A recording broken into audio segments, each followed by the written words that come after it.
This one comes from Elise.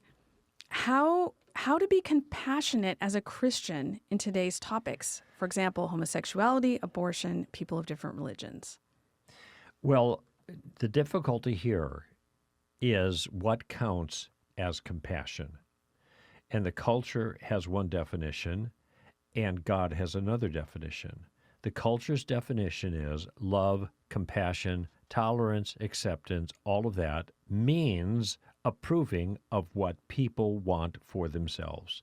That's the entire psychological community now. There is no sense of emotional health in the classic sense that there is a teleology to human psychology. There is a purpose for humankind to achieve a certain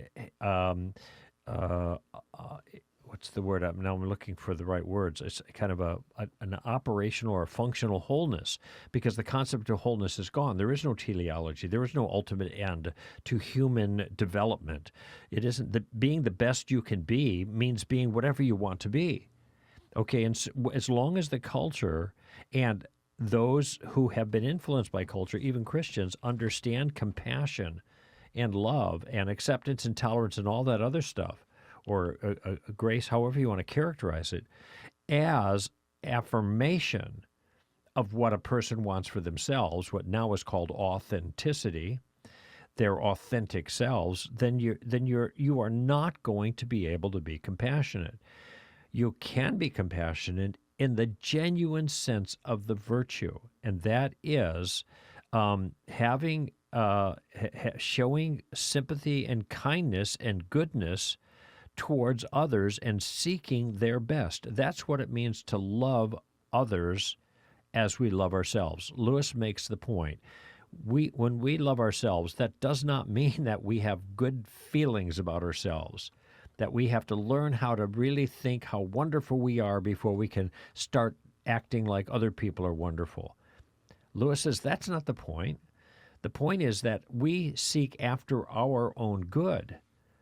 Okay, loving ourselves means putting ourselves first, okay, and seeking after our own well-being. Now, sometimes that goal is twisted and distorted by our understanding of what goodness entails, and the culture influences that. That's what I was just referring to. And this is why we always have to be in the Word to see what is the truth about goodness and what does virtue look like from God's perspective. But if we are seeking our own well-being, that's the definition of self-love, not emotion.